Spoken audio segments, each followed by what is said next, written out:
ఒక చిన్న ఊరిలో బోలా తన కుటుంబంతో కలిసి ఉండేవాడు. తన భార్య చనిపోయిన తర్వాత తన 2 పిల్లలు రాధా మరియు మోను తన ప్రపంచం. బోలా తన మొత్తం జీవితంలో కష్టపడుతూనే ఉన్నాడు, ఎందుకంటే వాళ్ళ పిల్లలకు మంచి జీవితాన్ని ఇవ్వడానికి. నాన్న, మీరెందుకింత కష్టపడుతున్నారు? పిల్లల్లారా, ఒక తండ్రి పిల్లల కోసం కష్టపడకపోతే ఇంకెవరు కష్టపడతారు? నాన్నగారు, మేము కూడా పెద్దవాళ్ళమై మీకు సహాయం చేస్తాము. చల్లగా ఉండండి పిల్లల్లారా. సమయంతో పాటు రాధా మరియు మోను పెద్దయ్యారు. అమ్మాయి రాధా, నీకోసం ఒక మంచి వరుణ్ణి, ఒక మంచి ఇల్లుని చూసి పెట్టాను. నాన్న, నేనింక చిన్నపిల్లనే. ఒక తండ్రికి తన పిల్లలు ఎంత పెద్దవాళ్లైనా ఇంకా చిన్నపిల్లల్లాగే కనపడతారు. కాని నేను నిన్ను వదిలి ఎక్కడికి వెళ్ళను నాన్నగారు. అమ్మాయి, మనం సమాజంలో ఉన్న పద్ధతుల్ని పాటించాలి కదా. ఇంకా పెళ్లిలో పల్లకి కూడా మొయ్యాల్సి ఉంటుంది కదా చెల్లమ్మ. కొన్ని రోజుల తర్వాత రాధా పెళ్లి జరిగిపోతుంది. పెళ్లి జరిగిన కొన్ని నెలల తరువాత మోను వాళ్ళ నాన్నతో ఇలా అంటాడు.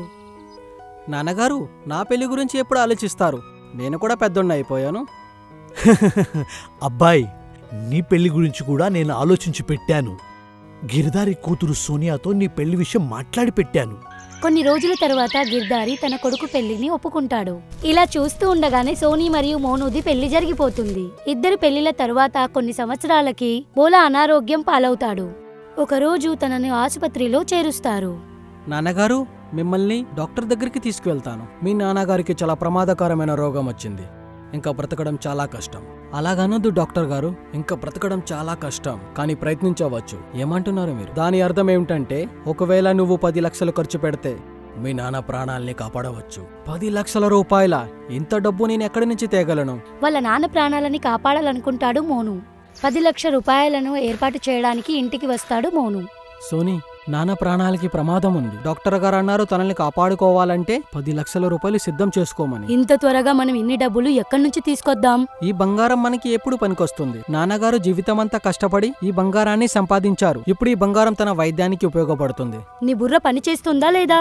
ఈ బంగారం ఆయన మన కోసం ఇచ్చారు, తన ఆరోగ్యం కోసం కాదు. ఒకవేళ తనకి వైద్యం చేయకపోతే తను చనిపోతాడు. చనిపోతే చనిపోనివ్వండి, కొంచెం తెలివిగా ఆలోచించండి. ఈ నగల వల్ల మీ నాన్నగారు బ్రతికిపోయారే అనుకో, ఇంకా ఎన్ని రోజులు బ్రతుకుతారు? 5-10 సంవత్సరాలు. మరియు ఇంత బంగారం సంపాదించడానికి మీకు ఎంత సమయం పడుతుంది? మొత్తం జీవితం అంతా పడుతుంది. ఇప్పుడు అర్థమయ్యిందా? మీ నాన్నగారు ఈ నగల్ని సంపాదించడానికి తన జీవితాంతం కష్టపడ్డారు. ఒకవేళ తన కోసం ఈ నగల్ని అమ్మేస్తే మనం నాశనమైపోతాము. భార్య మాటలు విన్న తరువాత మోను ఆసుపత్రిలో డబ్బులు ఖర్చు పెట్టలేదు. కొన్ని రోజుల తరువాతనే బోలా చనిపోతాడు. బోలా చనిపోయాడు అని తెలియగానే అందరూ దుఃఖంలో మునిగిపోతారు. ఇంతలోనే వాళ్ళ కోడలు ఇలా అంటుంది. మామయ్య, మిమ్మల్ని కాపాడుకోవడానికి మేము ఎన్ని ప్రయత్నాలు చేశాము. నేను నా నగలను అమ్ముదామని అనుకున్నాను, కానీ ఏం ప్రయోజనం లేదు. ఆ నాన్నగారు, సోనీ కూడా ఇదే అంది నాతో. సాయంత్రం వేళలో బోలాని తీసుకొని వెళ్తున్నారు. రామనామం సత్యం సత్యం, రామనామం సత్యం సత్యం, రామనామం సత్యం సత్యం, రామనామం సత్యం సత్యం. బోలా పాడను తీసుకొని అందరూ శ్మశానం వైపుకు వెళ్తూ ఉన్నారు. అప్పుడే అనుకోకుండా దారిలో షేర్ సింగ్ కలుస్తాడు. శవాన్ని ఇక్కడే ఆపేయండి. సర్పంచ్ గారు, అంత్యక్రియల్ని ఎందుకు ఆపాలి? మాతో ఏమైనా తప్పు జరిగిందా? తప్పు నీ వల్ల కాదు, నీ తండ్రి వల్ల జరిగింది. మా నాన్నగారితోనా? మా నాన్నగారితో ఏం తప్పు జరిగింది సర్పంచ్ గారు? మీ నాన్న నాకు 10 లక్షలు ఇవ్వకుండానే చచ్చిపోయాడు. 10 లక్షలా? మీ నాన్న నా దగ్గర నుంచి 10 లక్షల రూపాయలు అప్పు తీసుకున్నాడు. నాకు నా 10 లక్షలు ఇచ్చేంత వరకు నేను భోలా శవాన్ని ఇక్కడి నుంచి కదలనివ్వను. షేర్ సింగ్ మాటలు విన్న తర్వాత అందరూ ఆశ్చర్యపోతారు. మీరు మీ ఇంటికి తిరిగి వెళ్ళిపోండి, లేకపోతే మీ అందరిని ఇక్కడే చంపేస్తాను. షేర్ సింగ్ మాటలు విన్నాక అందరూ భయపడి అక్కడి నుంచి వెళ్లిపోతారు. మీరు శ్మశానం నుండి ఇంత త్వరగా ఎలా వచ్చారు? నాన్నగారికి అంత్యక్రియలు జరగవు. ఇంకా అంత్యక్రియలు జరగనివ్వరా? ఎందుకని? నాన్నగారు సర్పంచ్ గారితో 10 లక్షలు అప్పుగా తీసుకున్నారు. ఒకవేళ అది తిరిగి ఇవ్వకపోతే సర్పంచ్ గారు అంత్యక్రియలు జరగనివ్వరు. తర్వాత మోను వాళ్ళ భార్యతో ఇలా అంటాడు. ఒక మాట చెప్పనా? ఆ బంగారాన్ని నువ్వు ఇవ్వగలవా? అయితే మీరిప్పుడు ఆ బంగారాన్ని ఆ షేర్ సింగ్ కి ఇచ్చి మీ నాన్నగారి అంత్యక్రియలు చేయాలనుకుంటున్నారా? అది కూడా నువ్వు కోరుకుంటేనే. చూడండి, నేను అప్పుడు అదే చెప్పాను, ఇప్పుడు కూడా అదే చెప్తున్నాను. ఒకవేళ నగలు అమ్మేస్తే మనం నాశనమైపోతామని. అయినా మీ నాన్నగారు ఇప్పుడు చనిపోయారు. అంత్యక్రియలు చేస్తే ఏంటి, చేయకపోతే ఏంటి? ఏంటి ప్రయోజనం? సర్పంచ్ గారు మన నాన్నగారి శవాన్ని ఏం చేసుకుంటారు? నేను నిజమే అంటున్నావు సోనీ. ఇప్పుడు మన బంగారాన్ని సర్పంచ్ గారికి ఇవ్వకూడదు, నాన్నగారి అంత్యక్రియలు జరిగినా జరగకపోయినా. మోను తన భార్య మాటలను విని షేర్ సింగ్ కి డబ్బులను ఇవ్వడానికి వెళ్ళడు. అందుకనే షేర్ సింగ్ బోలా శవాన్ని అక్కడి నుంచి తీసుకొని వెళ్ళనివ్వడు. దీని గురించి అత్తవారి ఇంట్లో ఉన్న రాధాకు తెలుస్తుంది. 10 లక్షల రూపాయల కోసం మా నాన్నగారి అంత్యక్రియలు ఆగిపోయాయా? నేను నా బంగారాన్ని షేర్ సింగ్ కి ఇచ్చేసి మా నాన్నగారి అంత్యక్రియలను జరిపిస్తాను. రాధా తన నగలన్నీ తీసుకొని షేర్ సింగ్ దగ్గరికి వస్తుంది. షేర్ సింగ్, ఈ నగలన్నీ తీసుకోండి, మా నాన్నగారి అంత్యక్రియలను జరగనివ్వండి. నువ్వు ఎవరమ్మా? ఈయన మా నాన్నగారు. ఓ, నువ్వు భోలా కూతురువా? అవును. ఎంతైనా కూతురు కూతురే. నిన్ను చూసి చాలా గర్వంగా ఉంది. నాకు ఇప్పుడు ఈ నగల అవసరం లేదు. మీకు ఈ నగల అవసరం లేదా? మీరు మా నాన్నగారి అంత్యక్రియలను ఎందుకు ఆపారు? ఏంటి, మీకు మీ 10 లక్షల రూపాయలు వద్దా? లేదు, మీ నాన్న నాకు 10 లక్షలు ఇవ్వాల్సిన అవసరం లేదు. నేనే మీ నాన్నకు 10 లక్షలు ఇవ్వాలి. ఒకవేళ మీకు డబ్బుల అవసరం లేకపోతే మీరు ఇలా ఎందుకు చేశారు? నేను చూడాలనుకున్నాను భోలా నిజమైన వారసులు ఎవరని. భోలా నాకు 10 లక్షల రూపాయలు ఇచ్చాడు. ఆ డబ్బులు నేను నిజమైన వారసునికే ఇవ్వాలనుకున్నాను. ఇదిగో అమ్మ, మీ నాన్నగారి డబ్బులు. మా అన్నయ్య కూడా వారసుడే మా ఇంటికి. ఈ డబ్బులను తనకు ఎందుకని ఇవ్వలేదు? మీ అన్నయ్య మీ నాన్న శవాన్ని వదిలి ఇక్కడి నుంచి పారిపోయాడు. కానీ నువ్వు మాత్రం మీ నాన్నగారి అంత్యక్రియలు చేయడానికి నీ అన్ని నగలు తీసుకొని ఇక్కడికి వచ్చావు. అందుకని నా దృష్టిలో భోలా యొక్క నిజమైన వారసుడు నువ్వే. ఈ డబ్బు నీది మాత్రమే. నువ్వు నిరూపించావు కూతుర్లు కొడుకన్నా తక్కువేం కాదని. తర్వాత రాధా మరియు షేర్ సింగ్ కలిసి భోలా అంత్యక్రియలను చేశారు. నన్ను క్షమించు చెల్లమ్మ, నేను నాన్నగారి కోసం ఏమీ చెయ్యలేదు. అన్నయ్య, నువ్వు చేసిన తప్పును తెలుసుకున్నావు, అదే నాకు చాలు. నేను నిన్ను క్షమించేశాను అన్నయ్య.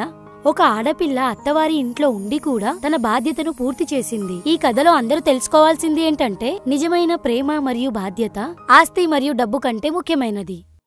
సోన్పూర్ అనే రాజ్యంలో సోనా అనే గర్విష్ఠు రాకుమారి ఉండేది. ఓ సాయంత్రం సోనా తన మేడ మీద నిలబడి ఉంది. అప్పుడే తన తండ్రి రాజా వీర్ సింగ్ కోపంతో తన దగ్గరికి వస్తాడు. రాకుమారి, మేం ఏం వింటున్నాం? మీరేదో ఆదేశం ఇచ్చారట. మన రాజ్యంలో ఎంతమంది అయితే పేదవాళ్లుంటారో వాళ్ళందరినీ రాజ్యం నుంచి బహిష్కరించబడతారని. సరిగ్గా చెప్పారు నాన్నగారు. ఇప్పటి వరకు మీరు చేసిన తప్పులన్నింటినీ చిన్నదానివని భావిస్తూ క్షమిస్తూ వచ్చాను. కానీ ఈసారి మీరు హద్దు దాటేశారు. నాన్నగారు, నేనంతలా ఏం చేశాను? మీరు నా మీద మండిపడుతున్నారు. నువ్వు పేదవాళ్ళని పురుగుల్లా భావిస్తున్నావా? వాళ్ళని అవమానించడానికి నీకెటువంటి అధికారం లేదు. నాన్నగారు, మీరే ఆలోచించండి. ఈ పురుగుల్లాంటి పేదవాళ్లంతా రాజ్యం నుంచి వెళ్లిపోతే రాజ్య సౌందర్యం ఎంత పెరుగుతుంది. నువ్వు మరింత తప్పు చేస్తున్నావు రాకుమారి. నిన్ను సరిచేయాల్సిన సమయం వచ్చిందనుకుంటాను. అంటే అర్థమేంటంటే నేను నిన్ను ఈ క్షణమే మహల్ నుంచి బయటికి వెళ్ళమని ఆదేశిస్తున్నా. ఏంటి? నాన్నగారు, నన్ను మహల్ నుంచి పంపించేస్తే నేను ఎక్కడికి వెళ్ళాలి? ఏదైనా గ్రామంలో పేదవారి ప్రాంగణంలో ఒక గుడిసె వేసుకొని జీవించు. ఇక ఏ రోజైతే నువ్వు తెలుసుకుంటావో మానవులంతా సమానమే అని, అప్పుడే నువ్వు ఇక్కడికి తిరిగిరా. రాకుమారికి పేదలంటే ద్వేషం. అందువలన తను ఏ బస్తీలోకి వెళ్లకుండా అడవిలోనే ఒక ఇల్లు కట్టుకుని ఉందామనుకుంది. నాన్నగారు కటిక పేదవాళ్ల కోసం నన్ను మహల్ నుంచి బయటకు పంపించేశారు. అప్పుడే రాకుమారి చెవులకు తాంత్రికుని మాటలు వినిపించాయి. ఏ గతి పట్టింది రాకుమారి? మీ నాన్నగారికి నీకంటే కూడా పేదవాళ్ళంటేనే ప్రేమ. రాకుమారి చూస్తుండగానే ఆ తాంత్రికుడు తనలో తాను నవ్వుకుంటున్నాడు. మీరెవరు బాబా? నేను మీ రాజ్యానికే తాంత్రికుణ్ణి. నీ సంక్షేమం కోసమే పనిచేస్తుంటా. ఇంకా ఈ విషయానికే కోపం చెందిన మీ నాన్నగారు నన్ను కూడా రాజ్యం నుంచి తరిమేశారు. అయితే మీరు కూడా ఈ పేదవాళ్ళని ద్వేషిస్తున్నారా? ఒకవేళ నువ్వు కోరుకుంటే నేను నీకు ఎలాంటి మంత్రం నేర్పిస్తానంటే దాంతో నువ్వు నీ ప్రతి మాటని మీ నాన్నగారితో ఒప్పించగలవు. ఏంటి? ఆ మంత్రంతో నేను ఏది చెప్పినా నాన్నగారు చేస్తారా? పేదవాళ్ళందరినీ మన రాజ్యం నుంచి వెళ్ళగొడదాం. మీ మాట ప్రకారమే మంత్రం నేర్చుకోవడానికి సిద్ధంగా ఉన్నాను. అలాగే. రాజకుమారి ఆ మాంత్రికుడి దగ్గర మంత్రాలు నేర్చుకోవాలనుకుంది. ఓం హ్రీం క్లీం చాముండాయ్ నమః. ఓం హ్రీం క్లీం చాముండాయ్ నమః. ఓం హ్రీం క్లీం చాముండాయ్ నమః. ఓం హ్రీం క్లీం చాముండాయ్ నమః. ఈ విధంగా రాకుమారి మంత్రం చెప్పటం మొదలుపెట్టింది. కొంతసేపటికి అక్కడ ఒక భయంకరమైన దయ్యం ప్రత్యక్షమవుతుంది. రాజకుమారి సోనా ఆ దెయ్యాన్ని చూసి చాలా భయపడుతుంది. ఎవరు నువ్వు? నేను జలాలి దెయ్యాన్ని. నువ్వు మంత్రాలు చెప్పి నన్ను పిలిచావు, అందుకే వచ్చా. ఇప్పుడు నన్ను నీ శరీరంలోకి రాని. వద్దు, నువ్వు నా శరీరంలోకి రావద్దు. భయపడద్దు రాకుమారి, నువ్వు ఏమైనా నీ శరీరంలోకి రానివ్వు. అప్పుడేం జరుగుతుంది? ఎప్పుడైతే ఏమి నీ శరీరంలోకి వస్తుందో నువ్వు చాలా అందమైన ఇంకా శక్తిశాలివి అవుతావు. ఆ తరువాత నీతో ఎవరు పోటీ పడలేరు. అలా అయితే మంచిదే, మీ దెయ్యానికి అనుమతిస్తున్నాను. ఈ దెయ్యం నా శరీరంలోకి ప్రవేశించవచ్చు. కొంతసేపటికి ఆ దెయ్యం నల్లటి పొగ రూపంలో రాకుమారి శరీరంలోకి ప్రవేశిస్తుంది. ఆ దెయ్యం రాకుమారి శరీరంలో ప్రవేశించగానే రాకుమారి అందమంతా పోయి అందవికారంగా తయారవుతుంది. హే, ఏమైంది నాకు? ఇంత అందవికారంగా ఎలా తయారయ్యాను నేను? తాంత్రికుడు నవ్వుతూ అన్నాడు,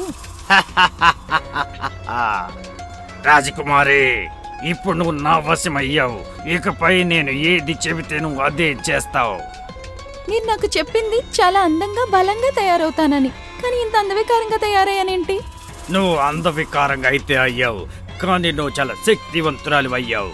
ఇప్పుడు నేను నీ శక్తిని నా ప్రతీకారం తీర్చుకోవడానికి వాడుతా. అంటే నీ కారణంగా నేను నా కొడుకును కోల్పోయా.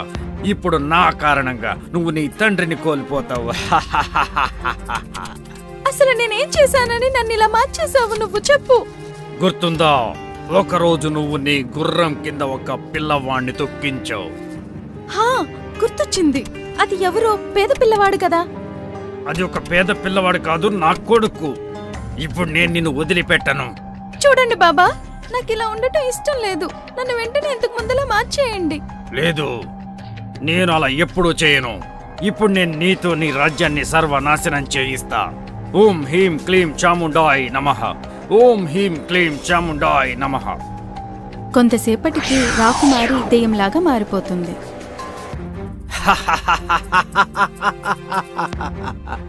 ఆజ్ఞివ్వండి గురుగారు. వెళ్ళు, నీ రాజ్యాన్ని మంటల్లో ముంచేయ్. మీ ఆజ్ఞ గురు. కొంతసేపటి తర్వాత దెయ్యంలా మారిన రాకుమారి తన రాజ్యాన్ని తగలబెట్టి ఆనందిస్తుంది.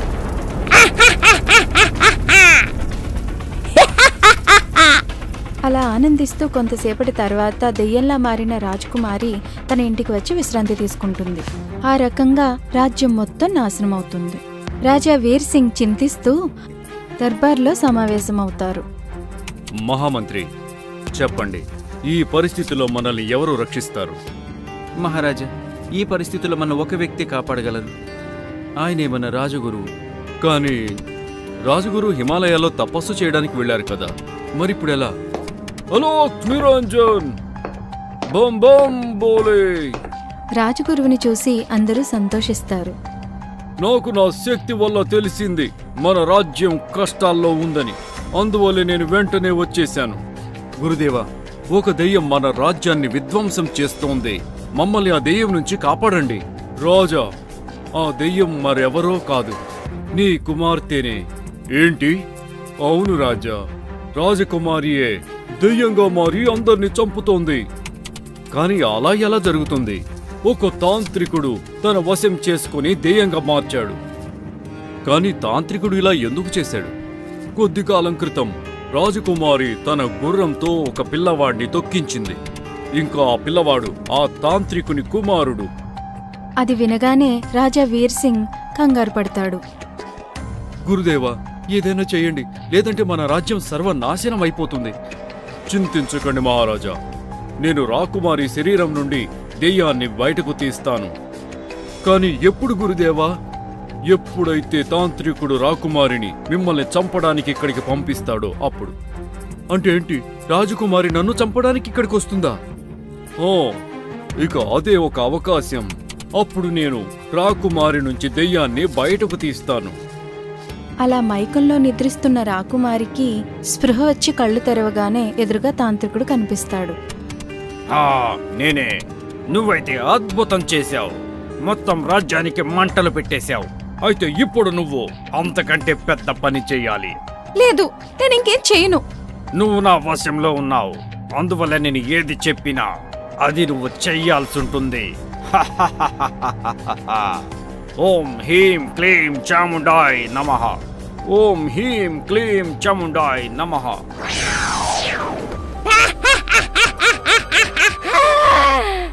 ఆజ్ఞివ్వండి గురు. ఈ రోజు నువ్వు నీ తండ్రిని చంపాలి. అంటే ఈ రోజు వీర్ సింగ్ ని చంపాలి. పని అయిపోతుంది గురుగారు. తాంత్రికుడి యొక్క ఆదేశం ప్రకారం దెయ్యంలా మారిన రాజకుమారి తన తండ్రి రాజా వీర్ సింగ్ ముందు ప్రత్యక్షమవుతుంది.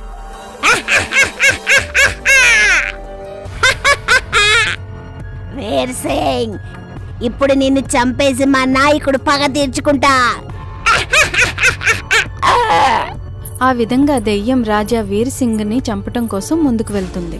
రాజగురువు గట్టిగట్టిగా మంత్రాలు చదవడం మొదలు పెడతాడు. జై హనుమాను జ్ఞాన గుణ సాగర, జయ కపీశ తుం లోక ఉజాగర, రామదూత అతులిత బలదామ, అంజని పుత్ర పవన సుతనామ. అలా హనుమాన్ చాలీసా చదువుతుండగా దెయ్యం భయపడ్డం మొదలు పెడుతుంది.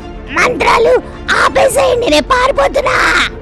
మహావీర విక్రమ బజరంగి, కుమతి నివార సుమతికే సంగి.